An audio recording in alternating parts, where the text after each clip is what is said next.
We are now into the acquisition and disposition of property, plant, and equipment. I have already uploaded a chapter in our Schoology. There are two chapters actually, class. This topic, and the other one is on depreciation. And after studying or after learning this chapter, or after reading that material that I gave you, you're able to identify property, plant, and equipment and its related costs. Discuss the accounting problems associated with interest capitalization. Explain accounting issues related to acquiring and valuing plant assets, because we're still using here either the cost method or the fair value method.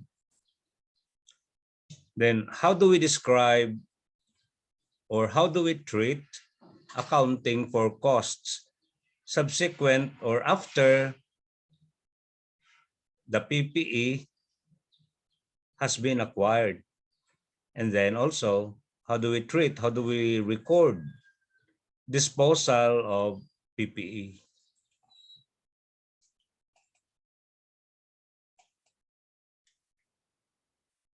So there are 5 sections here. The acquisition under property, plant, and equipment, the interest costs during construction, because there are borrowings related to construction of the asset that can be capitalized. We call it borrowing costs. And then the valuation cost subsequent acquisition and disposition. What are these? I don't know which topic are you now in your CFAS. This is under IAS 16, International Accounting Standard 16, or Philippine Accounting Standard 16, if we based in the Philippines. These are assets of a durable nature. Other terms commonly used are plant assets, which is correct, or fixed assets. You know, fixed assets, we use this in the 70s, okay, the term. And then the term was dropped sometime in the 90s. Then all of a sudden, it is being used again this time. And that would include land, building structures like offices, factories, warehouses. Then you have the equipment, machinery, furniture, and tools. Before class, we used to call it in our intermediate accounting book, land, buildings, and equipment during the 70s. No?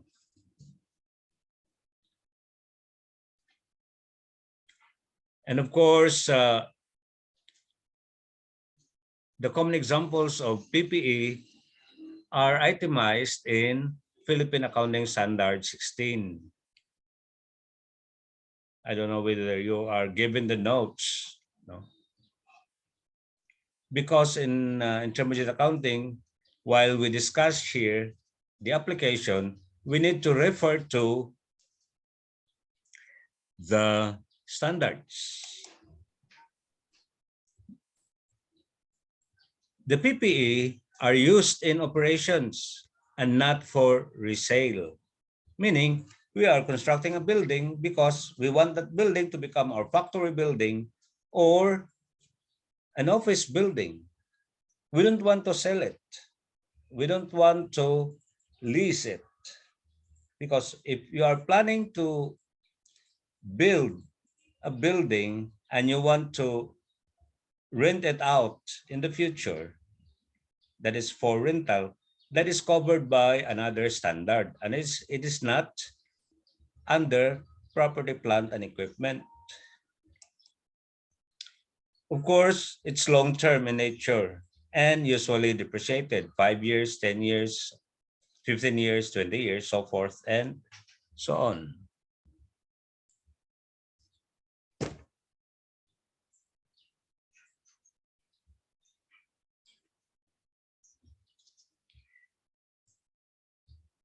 Give an example. Camellia Homes. Are you familiar with Camellia Homes? Owned by the family of Mark Villar. Yes, sir. Are you aware of this subdivision? Yes, It sir. is, yeah, cheap subdivision. Then they are building, they acquire land and then they construct a house. How do you treat the house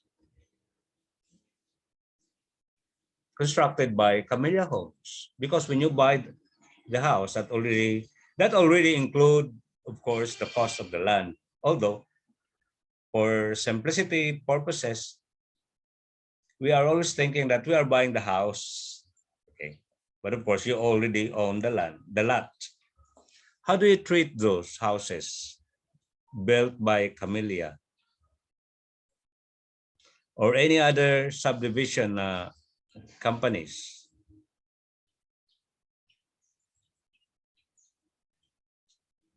Hmm? How would you treat that?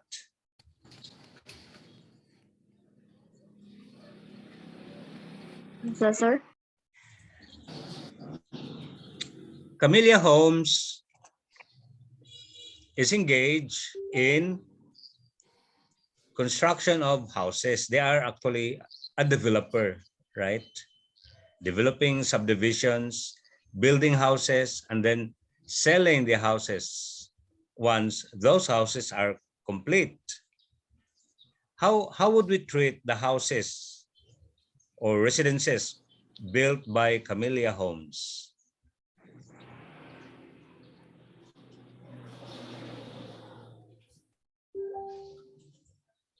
And along The treatment, the accounting treatment. Hmm.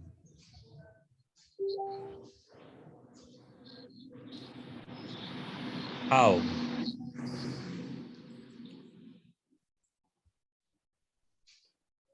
Dina,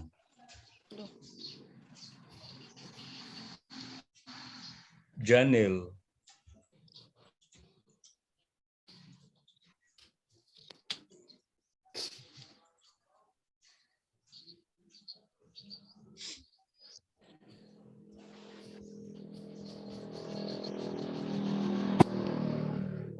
you don't have any inkling at all, right? They are treated as inventories. They are not considered PPE because for the PPE, they should be used in operations, the company's own operations, and not for resale. Just like the motorcycles, the refrigerators, the TV sets sold by this marketing, the motorcycles, cycles sold by Honda, sold by Rossi, you don't treat them as PPE. They are inventories because they are for resale. That's the one I'm uh, referring to you regarding PPE. Just like the building, just like the classrooms, especially in private schools, they are not considered inventories. They are part of PPE, covered under FAS 16,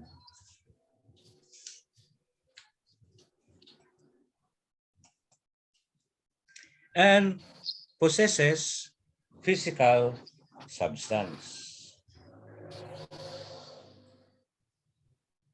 Now, there are three categories in recognizing PPE. They are used in operations and not for resale. Because if you are thinking of reselling it in the future, well, that is covered by another standard. Then long-term in nature, 10 years, 20 years, 30 years, and has physical substance like your equipment, the computers, What else? The tables, the furnitures there, the cabinets. Okay, but they are not intended for resale.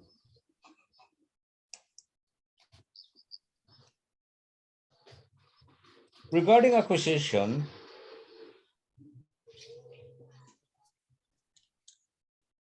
we use initially or we follow historical cost or the cost method, which measures the cash or cash equivalent price of obtaining the asset and bringing it to the location and condition necessary for its intended use, especially the machineries, the heavy equipment. Remember, it has to be transported from the seller to the buyer. And the cost associated during that transportation, the transfer of that equipment, is considered part of the PPE. In general, costs include the purchase price, including import duties and non-refundable purchase taxes, less trade discounts and rebates. If you encounter a problem, especially during the board exam, that includes VAT in there, do not include VAT. Because if you're a VAT registered taxpayer and you bought it from another VAT registered taxpayer, the seller records it as an output tax. You as a buyer, a VAT registered taxpayer, recognize it as an input tax. But if you're not a VAT registered taxpayer and you bought it from a VAT registered taxpayer, you cannot include the VAT as cost of your PPE, the acquisition cost. So that's purchase price, including import duties and non-refundable purchase taxes, less trade discounts and rebates. Then we have the costs attributable to bringing the asset to the location, like transportation, and condition necessary for it to be used in a manner intended by the company. So those are the major costs.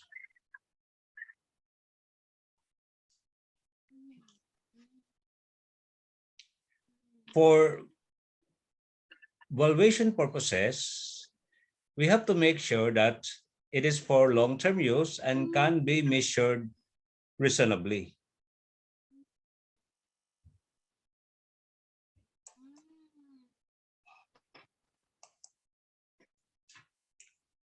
Then companies value property, plant, and equipment in subsequent periods, right? After 1 year or 2 years, if we are planning to do some revaluation using either the cost method or the fair value revaluation method. You know what is a fair value? That's similar to your NRV, the fair value.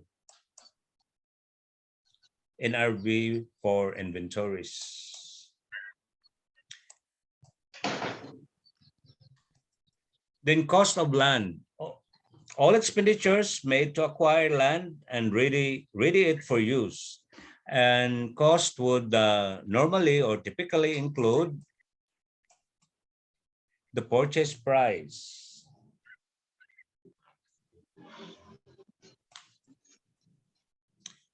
closing costs such as title to the land, attorney's fees, and recording fees.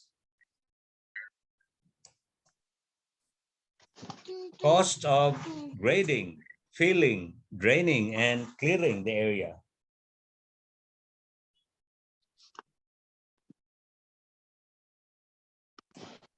Then assumption of any liens, mortgages, or encumbrances on the property. Just like you bought a land, a parcel of land that is under mortgage, and you are assuming the mortgage because the seller could no longer pay it.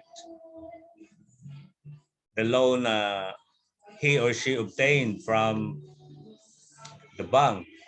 So the payment of the liens or mortgages or encumbrances of the property is considered part of cost of the land.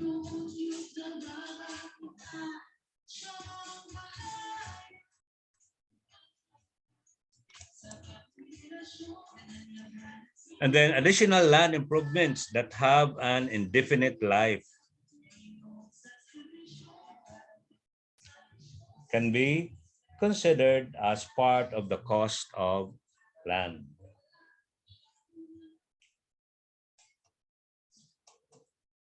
Then improvements with limited lives, such as private driveways, the walks, the fences, parking lots. Just like in the mall, there is a parking lot provided when you go to SM, Robinsons, Ayala, and hotels also. They do provide parking area. They are treated as land improvements. So that's why sometimes we are grouping the accounts land and land improvements. But since land improvements are depreciated, land, you cannot depreciate land, okay? Land is not subject for any depreciation except when the area is totally damaged by war. That's a time that the value of the land will decrease. But ordinarily, land is not subject to any depreciation. Appreciation will do. Land improvements are subject to depreciation. Land acquired and held for speculation is classified as investment because you're not developing the land. You are simply buying it and for the purpose of selling it in the future. So this portion of land or the value of that land should be removed from the property, plant, and equipment listing and should be transferred to investment. Oh, this was the one I was mentioning to you earlier. Land held by a real estate concerned for resale should be classified as inventory. Inventory, or whatever, how do you pronounce it? Like Camellia Homes, VG Homes, okay? Then let's go to buildings.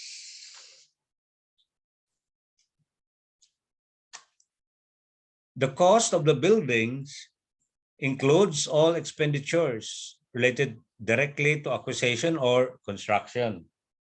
And it would include the following: materials, labor, and overhead costs incurred during construction.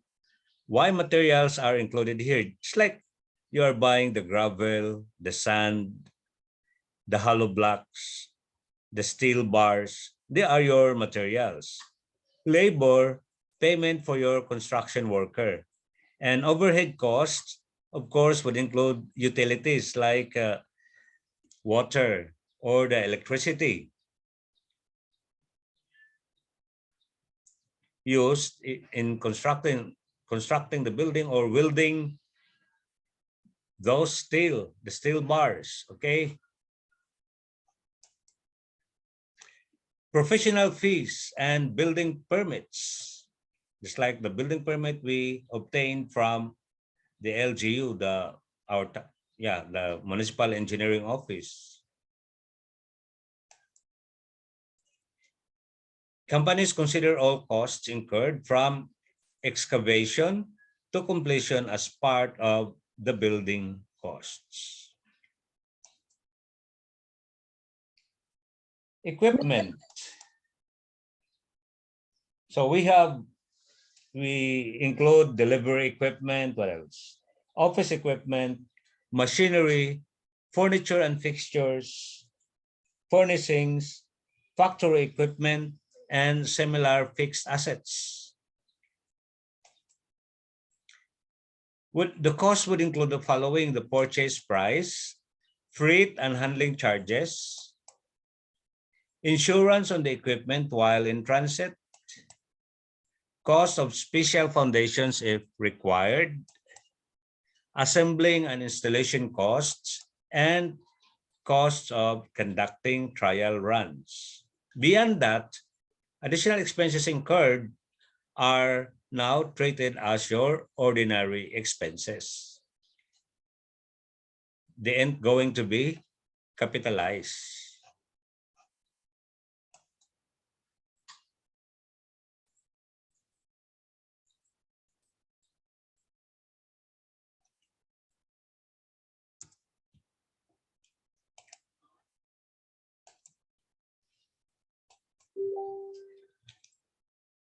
It's like here, acquisition of PPE. The expenditures and receipts below are related to land improvements, and buildings acquired for use in a business enterprise. We need to determine how the following should be classified. Letter A, money borrowed to pay building contractor by signing a note or issuing a note. How would we treat this? Hmm?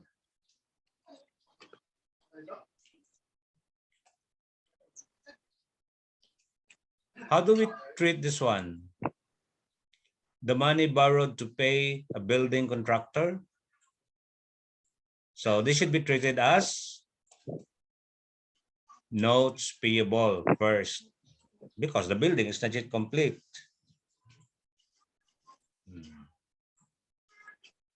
This one, payment for construction from note proceeds. What is the treatment, the accounting treatment or accounting classification? Notes receivable, sir. Notes receivable. That is buildings, okay? This one, cost of land, field, and clearing. Of course, part of your land. Delinquent real estate taxes on property assumed by the purchaser.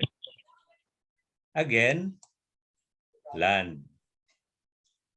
Premium on 6-month insurance policy during construction. Where do we treat this? Part of buildings.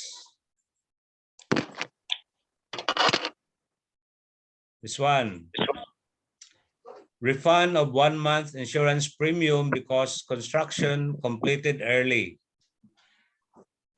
This has to be treated as deduction of the building because you received a refund. So it has to be deducted from the total cost of the building. Then architect's fee on building, of course, buildings. Cost of real estate purchased as a plant site, land 200 and building 50, treated as land because here it is assumed that the building, what was purchased actually is the land for the plant site. The commission fee paid to real estate agency, of course, it is considered land. And then cost of raising and removing building, part of land, and installation of fences like driveways, parkways around property, part of your land improvements.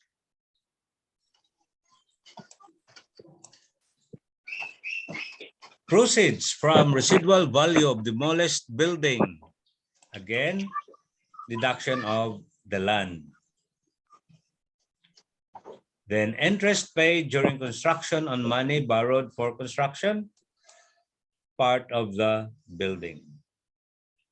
Cost of parking lots and driveways, land improvements, cost of trees and shrubbery planted, that's permanent in nature, part of your land.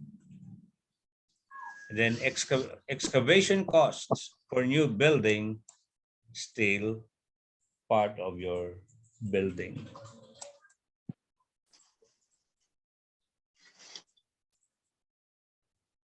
Then we have the self-constructed assets. Like instead of hiring a contractor, companies will construct using their own manpower, their own labor. We call it self-constructed assets. And remember that in determining the cost of such machinery and other fixed assets can be sometimes problematic.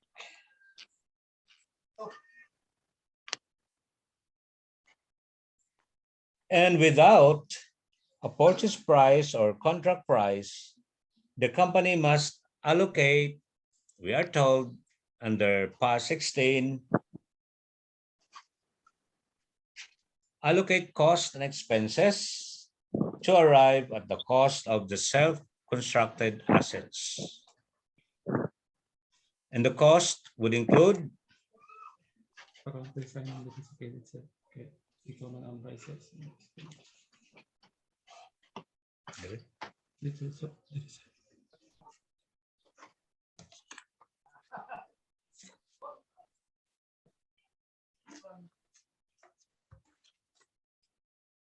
materials and direct labor, and overhead can be handled in two ways: assign no fixed overhead or assign a portion of all overhead to the construction process. The second way or second method is usually applied here, okay? Applied extensively.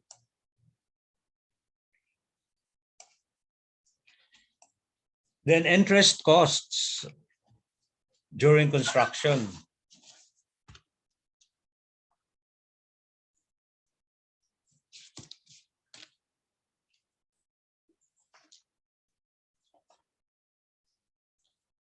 That is under borrowing costs.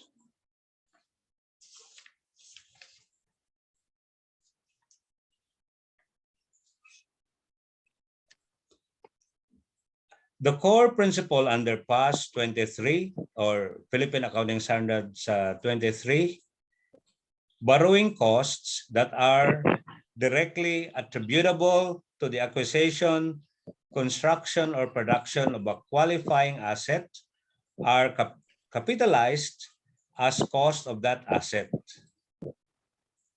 Other borrowing costs are expense when incurred.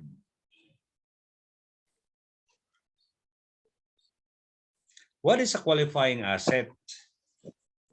That is an asset that necessarily takes a substantial period of time to get ready for its intended use or sale.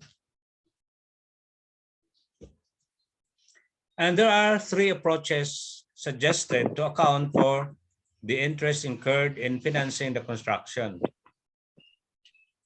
It's like we are going to capitalize with no interest during construction, then capitalize actual costs incurred during construction under IFRS or PFRS, and capitalized all costs of funds. So these are the problems associated with self-constructed assets.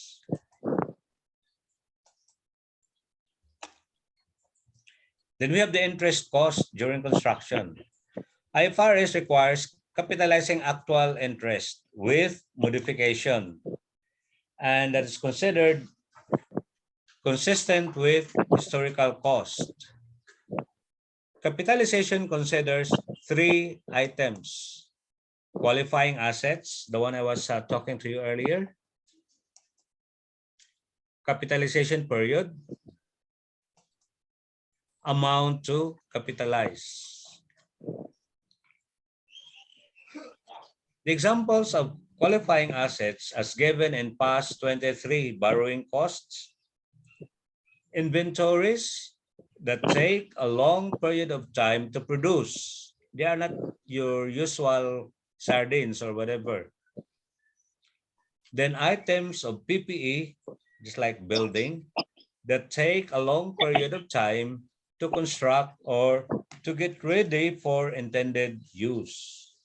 And then intangible assets that take a long period of time to develop.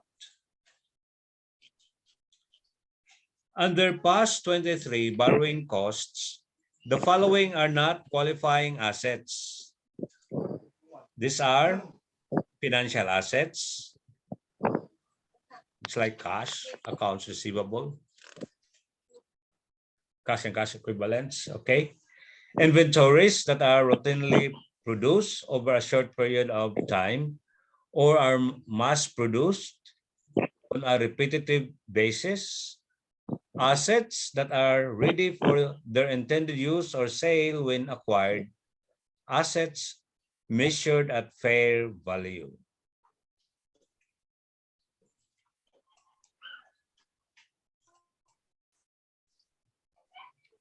This is the meaning of qualifying assets.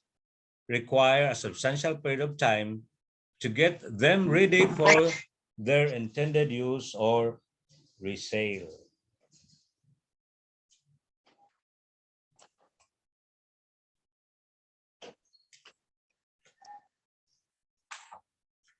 There are two types of assets class. Assets under construction for a company's own use. Assets intended for sale or lease that are constructed or produced as discrete projects. Although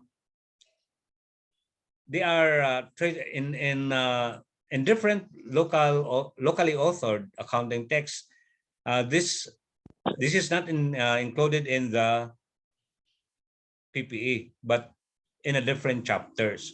But for international textbooks, they're just lumped into PPE, even though the discussion is quite a departure. Then after the qualifying assets, we have the capitalization period. What is this? The capitalization period is the period of time during which a company must capitalize interest. It begins when expenditures for the assets are being incurred, activities for readying the asset for use or sale are in progress, interest costs are being incurred. The interest capitalization continues as long as these three conditions are present. Number 1, number 2, and number 3.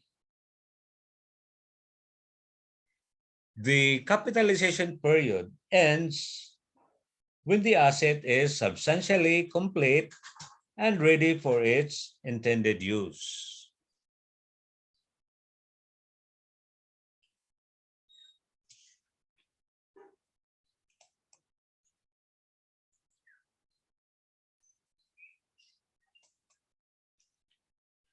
Then the amount to be capitalized. Capitalize the lesser of actual interest cost incurred. Number 2, avoidable interest, the amount of interest cost during the period that a company could theoretically avoid if it had not made expenditures for the asset. So we have to take note of the following: the actual interest incurred and the avoidable interest.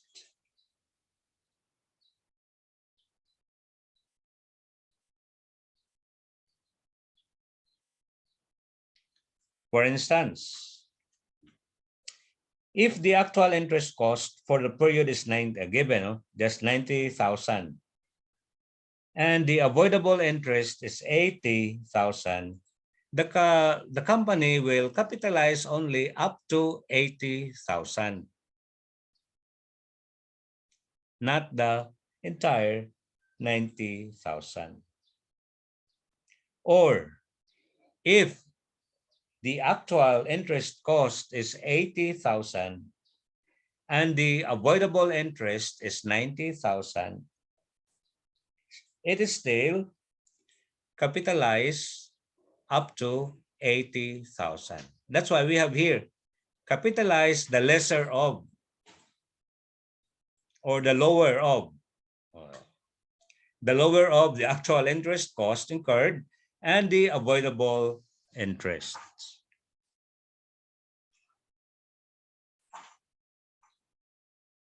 And then to apply the avoidable interest concept, a company will, what is this? Will determine the so-called potential amount of interest that it may capitalize during an accounting period by multiplying the appropriate interest rates by the weighted average accumulated expenditures for qualifying assets during the period. This is where we apply the weighted average accumulated expenditures.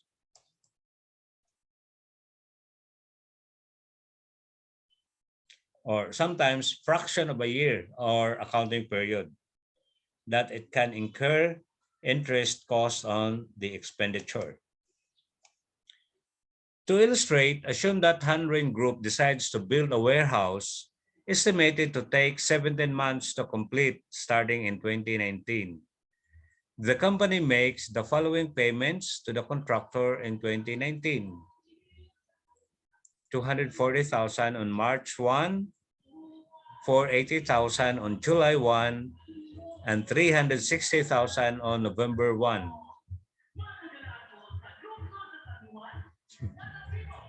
Are you hearing that political advert,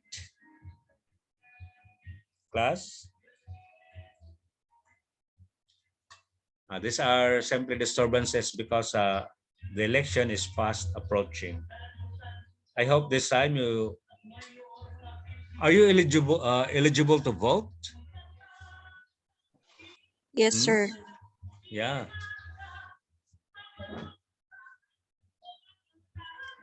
This one.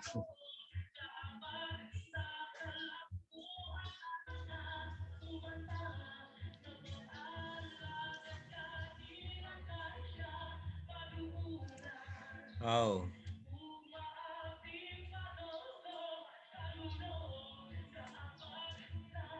Hazel, are you from San Juan? Yeah.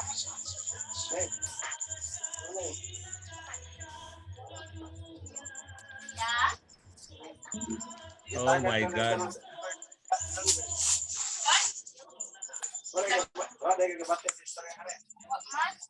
Itanggal sa ilang grupo? Sa magkamang hawa na kami sila.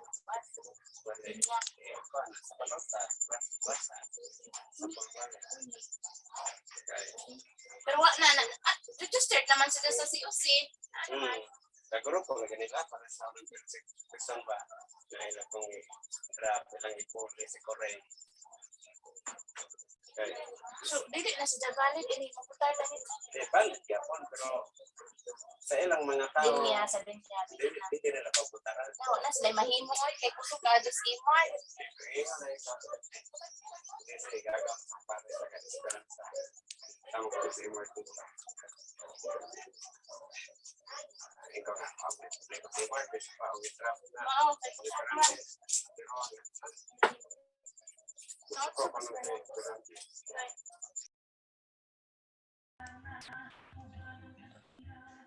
Yeah, I stopped temporarily class because I was listening to this political advertisement and I told our secretary to request the Jeep. They're using a Jeep or a multi-cab to move forward, no? Because I'm having a class here. And then the company makes the following payments to the contractor in 2019: 240 on March, 480 on July 1, 360 on November 1. The company computes the weighted average accumulated expenditures for the year ended December 31, 2019 as shown. So we have here the expenditures. March 1, 240. So March 1 until December, how many months? 10. 10. Then July 1 until December 6. November 1 until December 2. 2 months.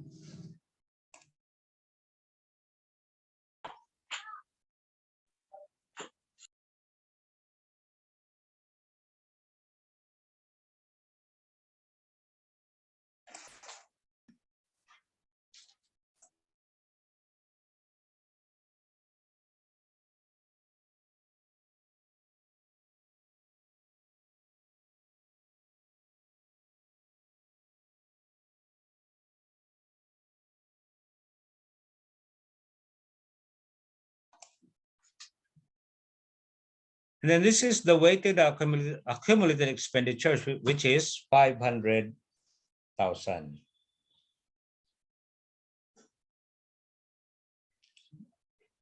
To compute,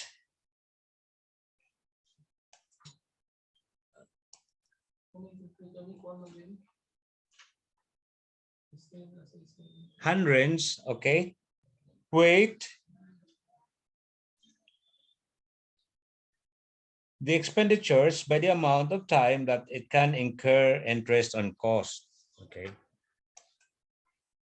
Then selecting appropriate interest rate. For the portion of weighted average accumulated expenditures that is less than or equal to any amounts of borrowed specifically to finance construction of the assets, use the interest rate incurred on the specific borrowings.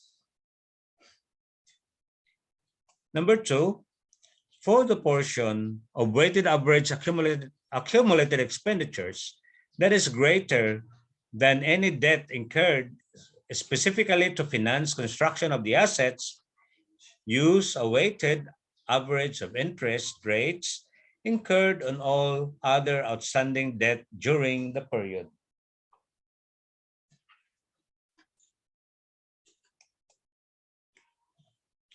Then shown in this computation of a capitalization, the weighted average interest rate greater than where the debt is greater than the amount incurred specifically to finance construction of the assets.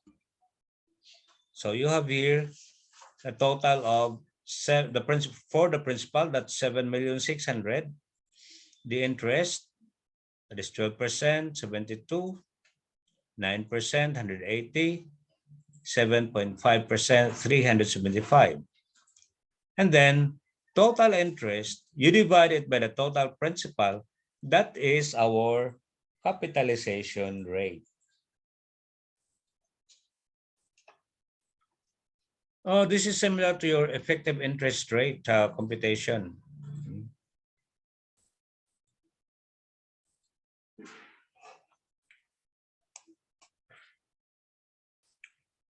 We have here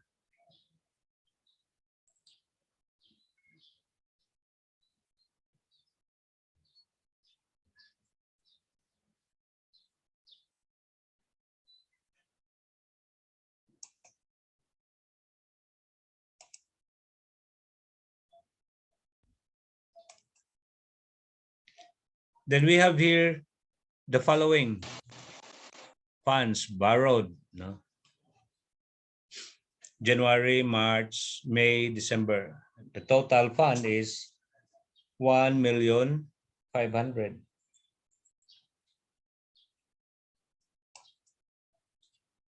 And then FIFER construction completed the building ready for occupancy on December 31, 2019. Shala had the following date outstanding at December 31, 2019. So we have here the 15% 3-year note to finance purchase of land and construction of the building dated December 31, 2018 with interest payable annually on December 31. That's 750. Other debt, 10% 5-year note payable dated December 31, 2015 with interest payable annually on December 31. That's total of 550,000. And then 12% 10-year bonds issued on December 31, 2014 with interest payable annually on December 31, 600,000. Compute the weighted average or accumulated expenditures for 2019.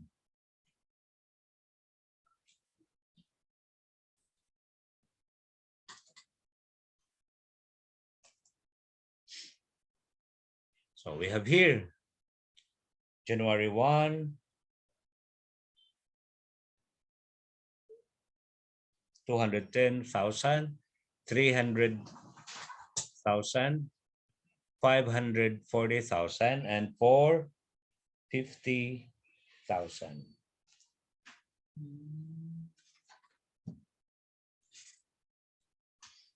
Multiplied by the current year capitalization period, and that would equal to your weighted average accumulated expenditures.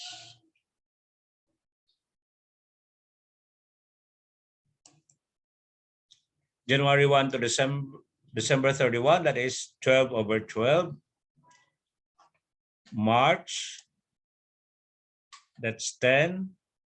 May,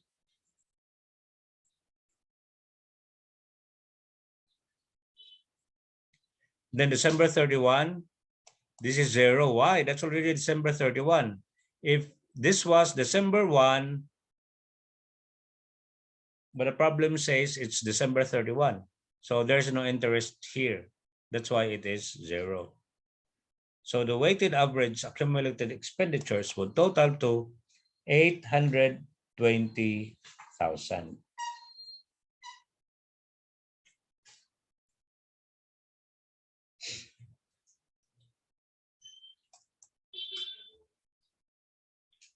Then you have here the weighted accumulated interest, because we need to compute the avoidable interest class, because what was the condition? It is lesser of the actual interest and the avoidable interest.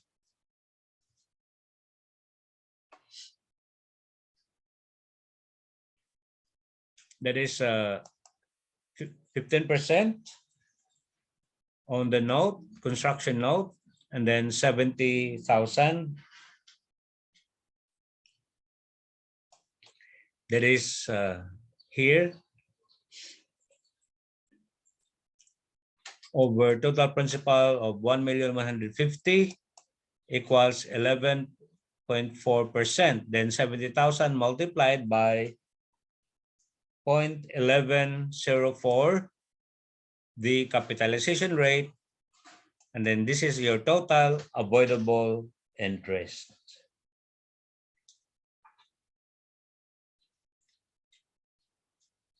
Now, the company will determine the actual interest costs that it may or it can capitalize at the end of the year.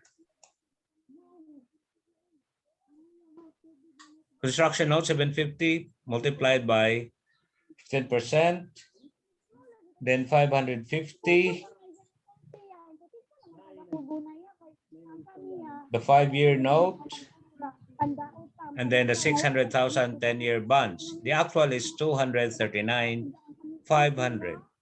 The interest cost that Shala capitalizes is the lesser of the avoidable interest and the actual interest, which is 120,228. Note, don't get lost, class, especially if you are solving a problem.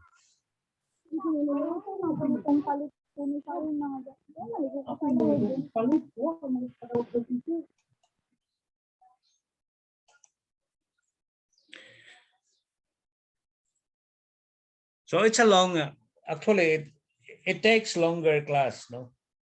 You need to determine the capitalization rate, and then you're going to apply the weighted average calculation. And then after that, you multiply it again to determine the avoidable interest and multiply the actual interest and determine the two, whichever is lower. If the actual interest is lower than the avoidable interest, then use the lower amount. So you won't get lost in any computation regarding borrowing costs.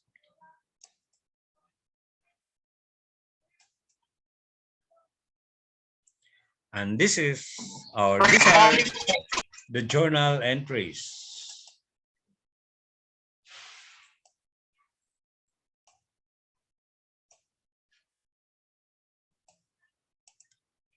Land, buildings or construction in progress. Then buildings, cash, May 1, December 31, cash, buildings, capitalized interest, 120. This is part of your cost of borrowing. Then the interest expense, the difference between the avoidable and the actual, that is your interest expense. Of course, the payment of cash, 239,500. We're still halfway in our discussion, okay? And then disclosure in the notes of or presentation on the income statement. This has to be presented in the other expense and losses section. You already have your income from operations minus other expense and losses. Then you present here interest expense 239,500 less capitalized interest. This is the avoidable, okay? So this is the actual interest expense recorded or presented on the income statement.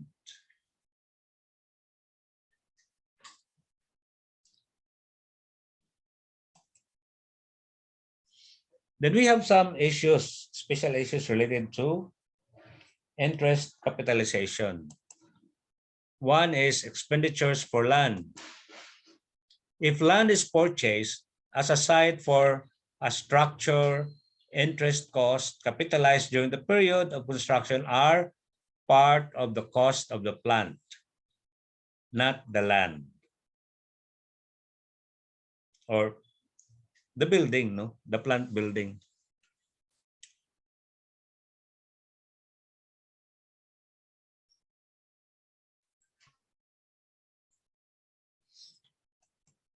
Conversely, if the company develops land for lot sales, just like Camellia Homes and any other real estate companies, it includes any capitalized interest cost as part of the acquisition cost of the developed land.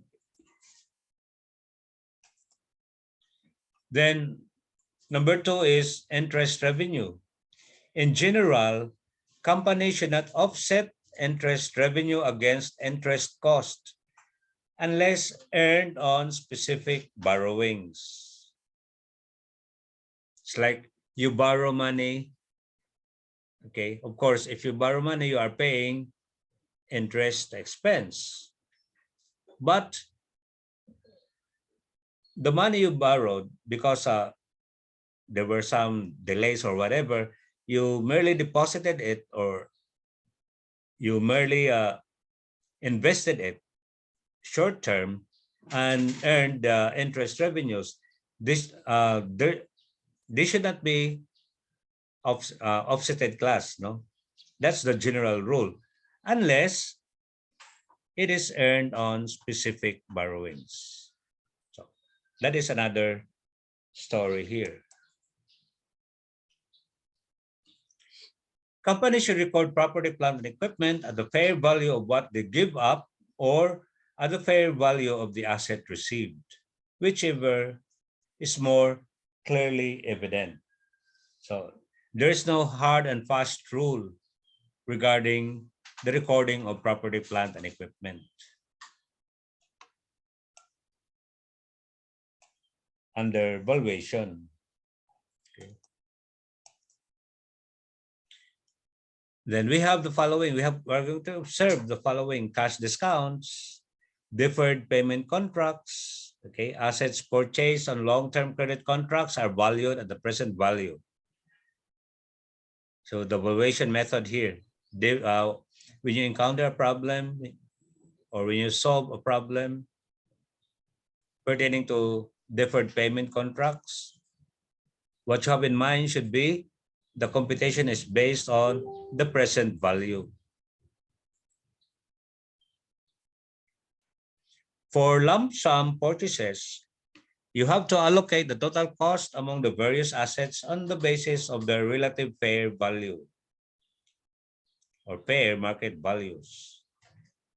And then for the issuance of shares of stocks, the market price of the shares issued is a fair indication of the cost of the property acquired.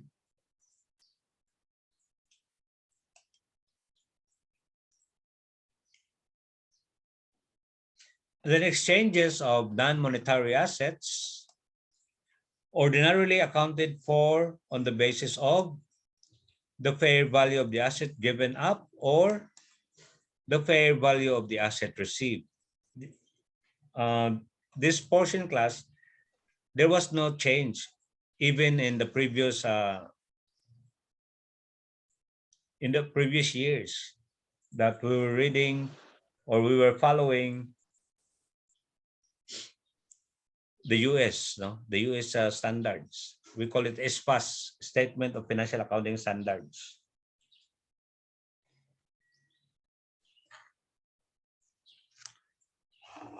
We were always calculating for the fair value of the asset given up or fair value of the asset received, whichever is clearly more evident.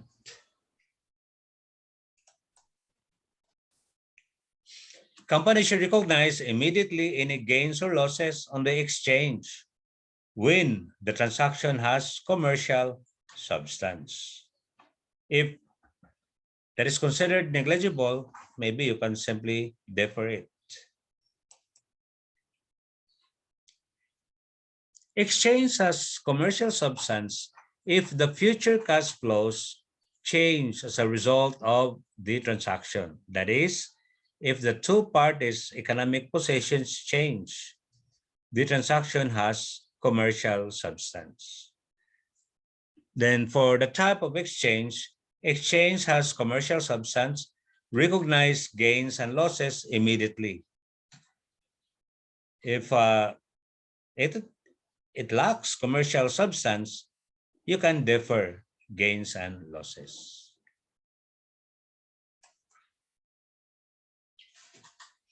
What about loss situation that has commercial substance?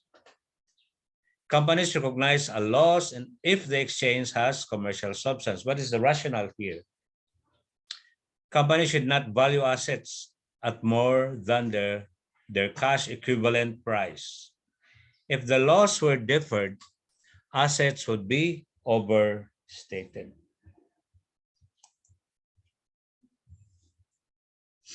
You have the illustration here. Information processing trades its used machine for a new model at Gerald Business Solutions. The exchange has commercial substance. The used machine has a book value of 8,000, original cost 12, less accumulated depreciation of 4, and a fair value of 6.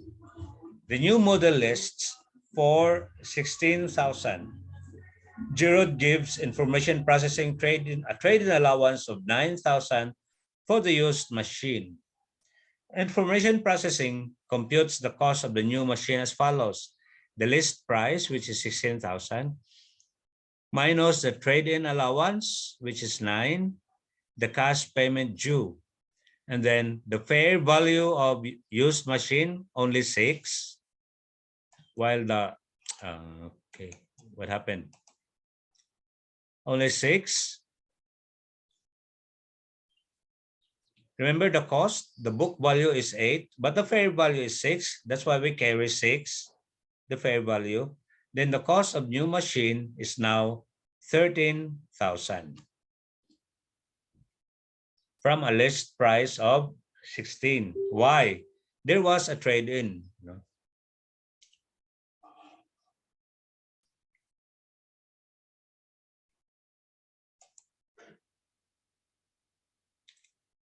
Then the recording. Debit equipment, 13,000. Debit accumulated depreciation, 4. Loss on disposal, 2. Equipment, 12. That was the original value of the equipment. Cash, 7. And then the fair value is 6. Book value of the machine, 8. That is 12 minus 4 equals 2,000, the loss. What about gain? Company usually records the cost of a non-monetary asset acquired in exchange for another non-monetary asset at the fair value of the asset given up and immediately recognizes a gain. Example, company exchanged a number of used trucks plus cash for a semi-truck. The used trucks have a combined book value of 42, cost of 64 less 22. Accumulated depreciation. Interstate's purchasing agent experience in the second-hand market. Pero pwede po na pag-fill up sa form at sa branch. Mahapit kaya dahil kung form niya. Nabayan dyan sa tax.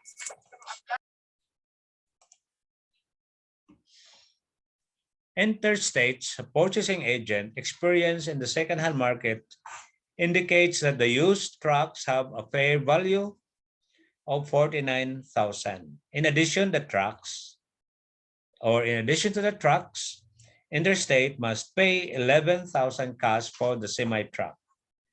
So this is how the company calculated fair value, which is 49,000, cash paid 11,000.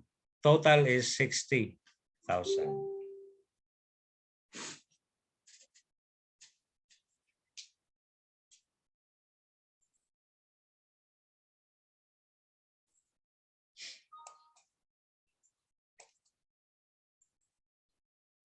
Then we have to record truck, semi, 60,000. Accumulated, that's 22. Trucks used, 64. Gain on disposal, 7. And the cash, 11.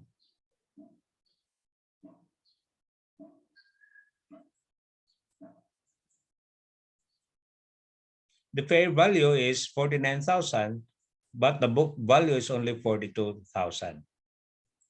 It is assumed to have or to generate gain, opposite to the earlier example that resulted in a loss on disposal.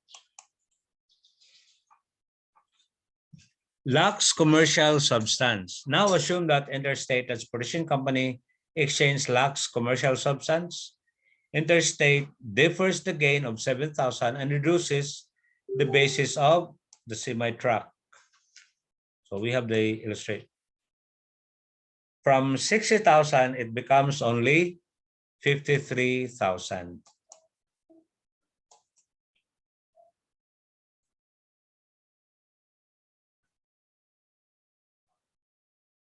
This is the calculation below the journal entries. Then summary of gain and loss recognition on exchanges of non-monetary assets. We compute the total gain or loss on the transaction. This amount is equal to the difference between the fair value of the asset given up and the book value of the asset given up. If the exchange has a commercial substance, recognize the entire gain or loss. If the exchange lacks commercial substance, the gain or loss is no gain or loss is recognized.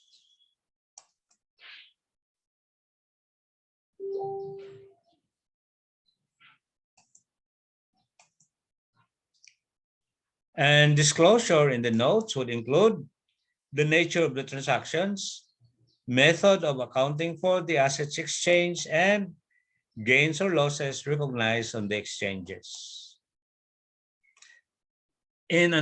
Also again, class, in local texts, government grants is presented as a separate chapter, but still included here as part of property, plant, and equipment.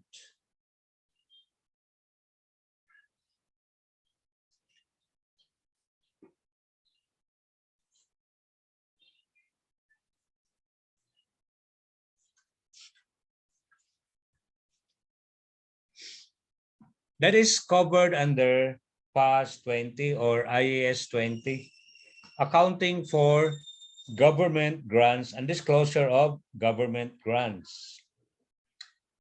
Let me read. PAS 20 prescribes the accounting and disclosure of government grants and the disclosure of other forms of government assistance. PAS 20 or Philippine Accounting Standards 20 does not apply to accounting for government grants under hyperinflationary economies. There's a recession. Tax benefits such as income tax holidays, investment tax credits, accelerated depreciation allowances, and reduced income tax rates. For income tax holidays, we have different laws covering for that. Government participation in the ownership of the entity. So if government is investing, it's like Philippine Airlines, it used to be owned by the Philippine government, and then it was sold to a private entity, and then the share of the government there is simply a minority one. So it is not qualified to receive government grants. PAS 20 does not apply to government grants covered by PAS 41, just like when the government is granting to agriculture enterprises or agriculture endeavors.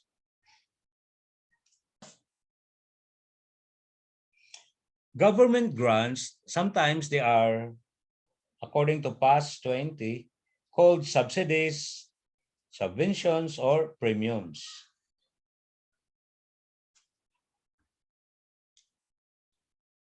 Their assistance received from the government in the form of transfers of resources in exchange for compliance with certain conditions.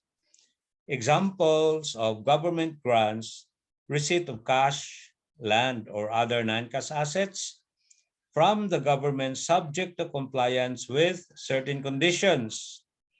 Receipt of financial aid in case of loss from a calamity. In case of calamity losses, that is considered a government grant. Forgiveness of an existing loan from the government is considered government grant. Benefit of a government loan with below market rate of interest. And there are many other criteria set forth in PAS 20. I hope you already have a copy of that provided to you by your instructor, or your instructor asked you to buy the book on CFAS.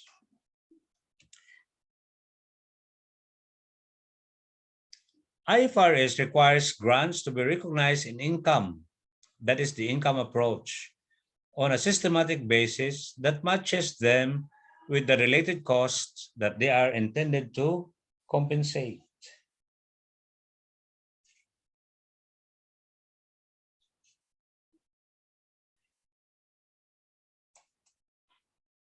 Example 1, grant for lab equipment. The company received, or Spectrum AG, received a 500,000 subsidy from the government to purchase lab equipment on January 2, 2019. The lab equipment cost is 2 million, has a useful life of 5 years, and is depreciated on the straight line basis. There are two ways provided by IFRS in recording this. Number one, we use the credit deferred grant revenue for the subsidy and amortize the deferred grant revenue over the 5-year period. Second, credit the lab equipment for the subsidy and depreciate this amount over the 5-year period.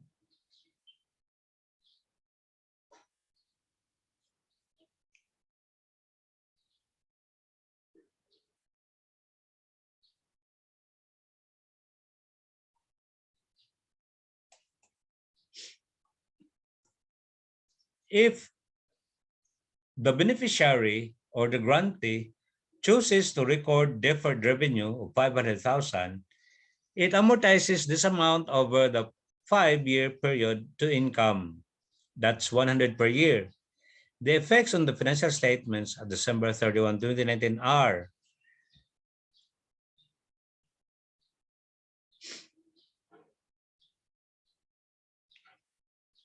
you have here deferred grant revenue 100,000. In the income statement, you have here grant revenue for the year. Just the same, no? Deferred grant revenue for the year. Because originally the entry to this was debit cash and credit deferred grant revenue.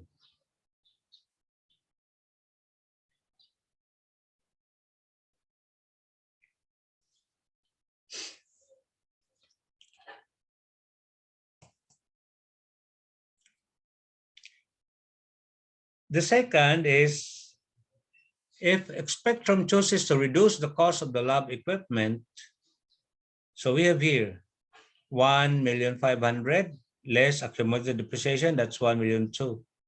Then for the income statement, depreciation expense for the year is 300,000.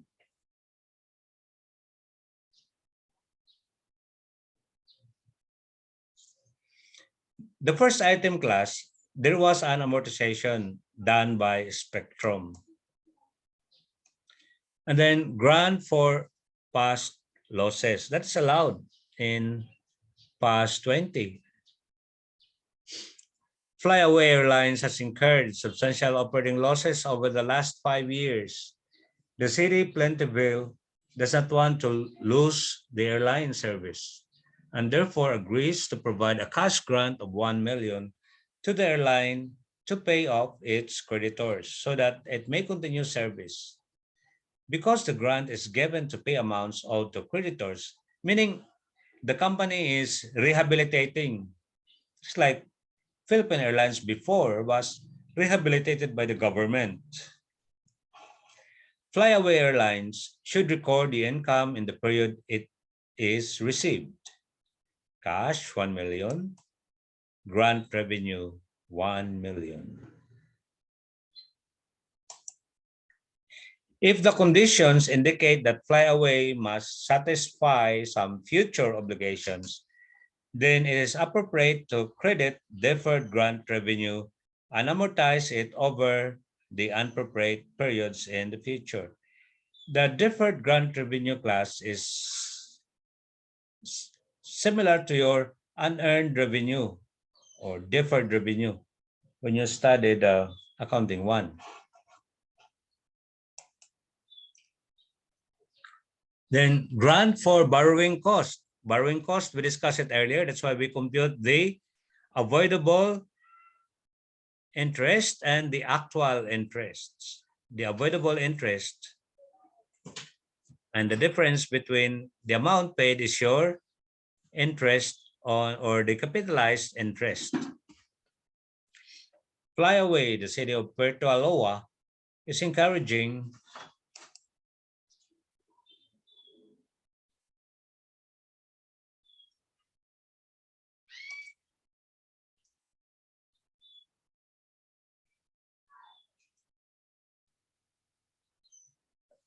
to move its plant to Puerto Aloa. No? The city has agreed to provide an interest-free loan of 10 million with the loan payable at the end of 10 years, provided that TechSmart will employ at least 50% of its workforce from the community of Puerto Aloa over the next 10 years. TechSmart's incremental borrowing rate is 9%. The present value of the future loan payable is 6,499,300. That is, the N is 5, the interest is using the present value factor table. The entry to record the borrowing is as follows. Cash, 6,499,300. Credit notes payable.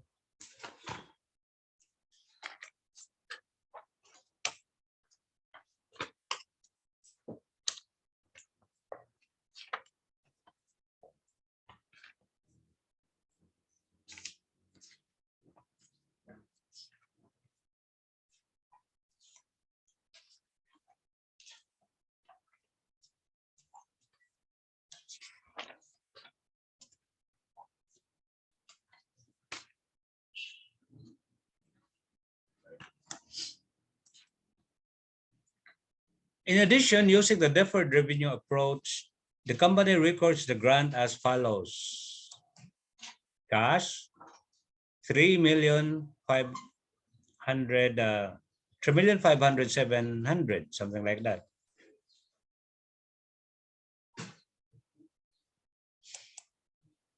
Deferred grant revenue, 3,500,700.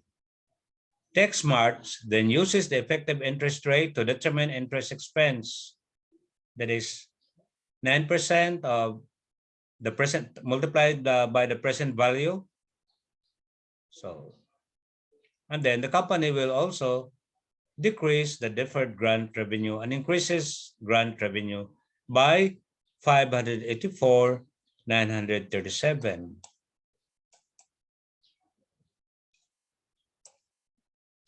And then costs subsequent to acquisition. That is additional costs incurred, class.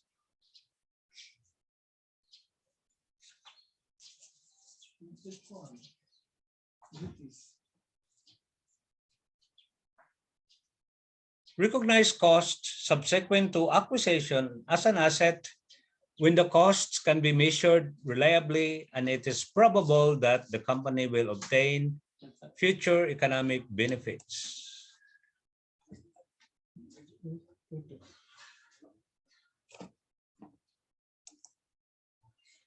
Evidence of future economic benefit would include increases in useful life of the assets, quantity of product produced, and quality of product produced. Now, in your accounting one, you were told that, I don't know whether this was included, the depreciation or capitalization of assets. Generally,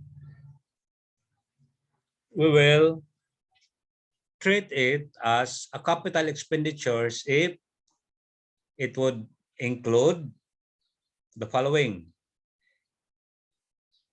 lengthen the useful life of the asset, add more years, or improve the operations, the capacity, just like here, quantity of product produced and quality of product produced. Other than that,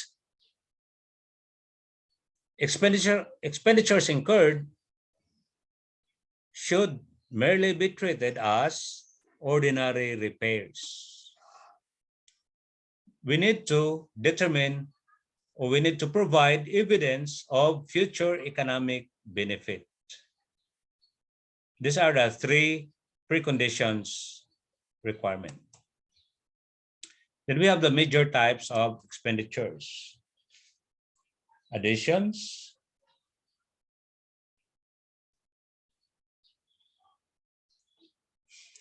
which is the increase or extension of existing assets. Well, addition should present no major accounting problems. By definition, companies capitalize any addition to plant assets because a new asset is created. For example, addition of a wing in a hospital building or an air conditioning office to an office that increases the service potential of that facility will naturally be considered as part of additions.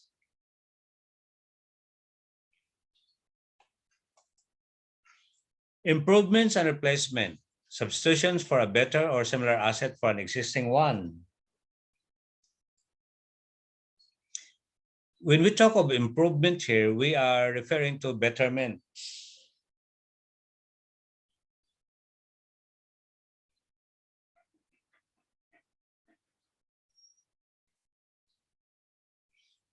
Then replacement, by the word from the word replace.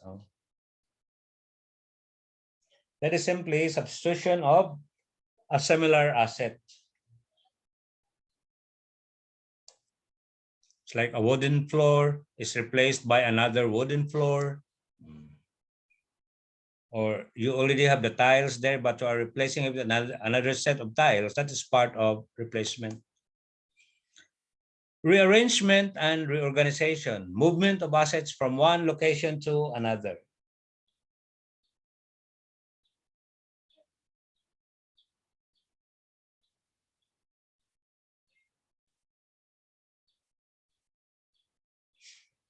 So you read the standard for the guidance. Are we going to record it as part of the cost?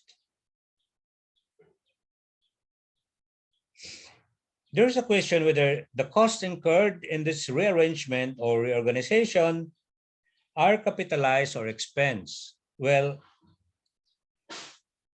International Financial Reporting Standards indicates that the recognition of cost ceases once the asset is in the location and condition necessary to begin operations as management intended. As a result, the costs of reorganizing or rearranging existing property, plant, and equipment are not capitalized, but are expensed as incurred.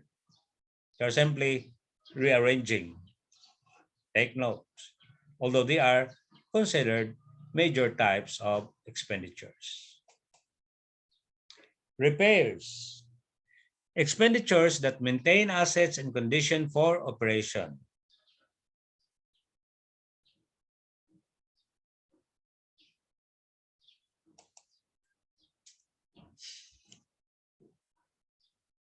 So we have here the type of expenditure, the normal accounting treatment.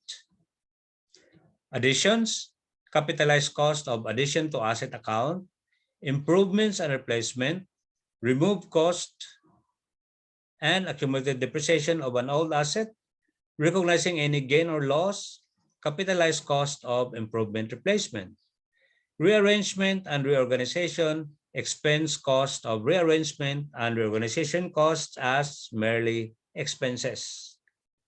Then repairs. Consider ordinary expense cost of repairs when incurred, major, remove cost and accumulated depreciation of old asset, and recognize any gain or loss, capitalized cost of major repair. In determining how costs should be allocated subsequent to acquisition, companies follow the same criteria used to determine the initial cost of property during the acquisition cost of property, plant, and equipment.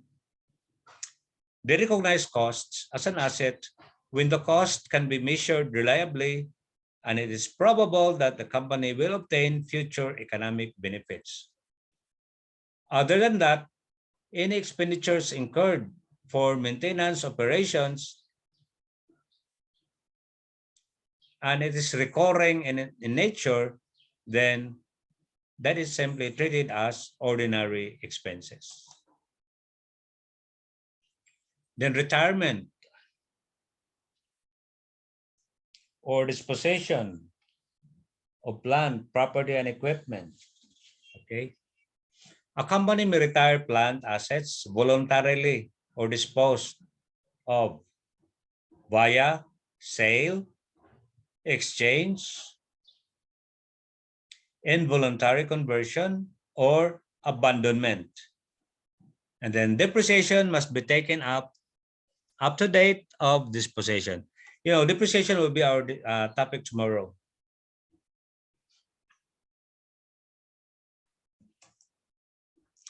For instance, sale of plant assets. You got Barry Group recorded depreciation on a machine costing 18,000 for 9 years at the rate of 1,200 per year. If it sells the machine in the middle of the 10th year for 7,000, Barry records depreciation to date of sale as debit depreciation expense, that is one half of 1,600. Credit accumulated depreciation. And then if it sells the machine in the middle of the 10th year, this is how the company would record the entry. Debit cash, accumulated depreciation, machinery, 18,000, that's the cost, and gain on disposal of 400,000.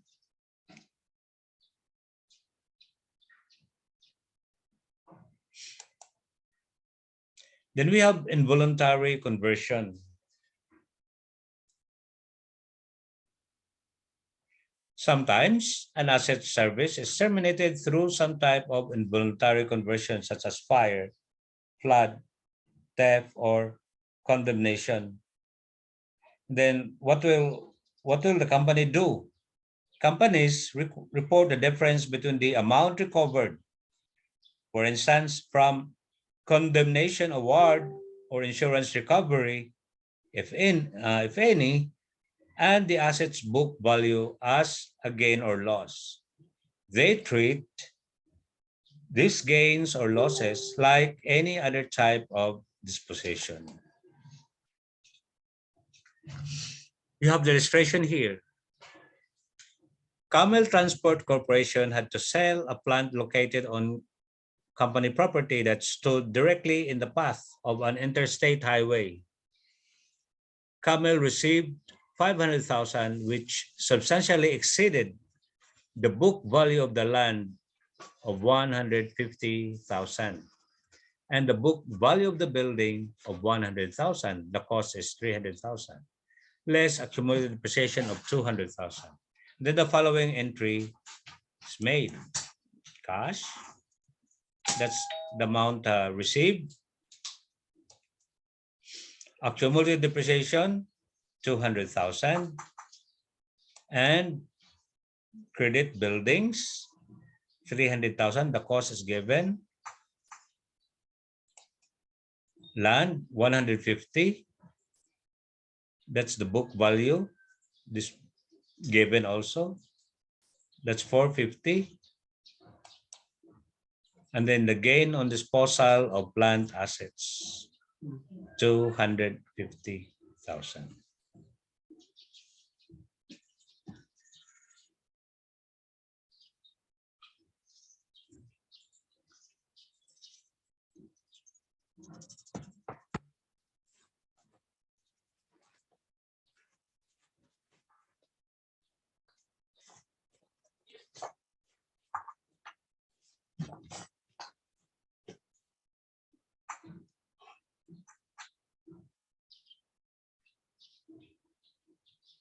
Okay,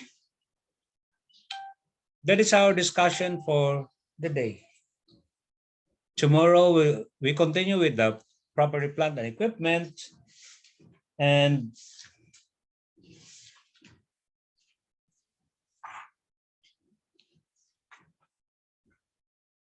we discuss depreciation. Okay.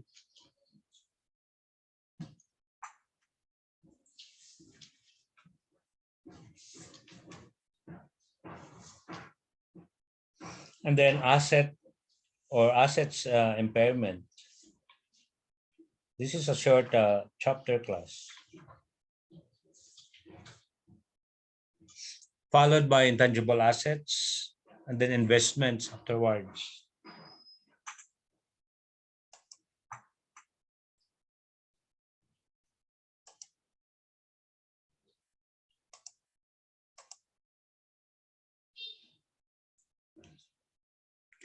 Any question?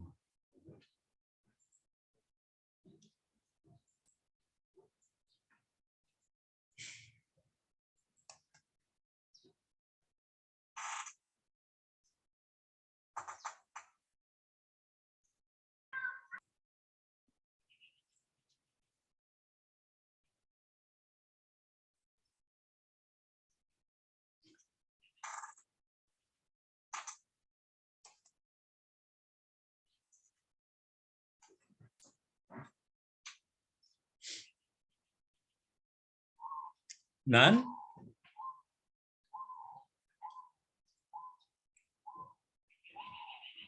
Okay. Thank you for coming, and I'll see you all tomorrow again. And make sure that you have to charge your cell phone in the evening, and do not chat me that the battery is empty, whatever. You know you're having a class. Okay. You have to prepare also yourselves when attending in my class.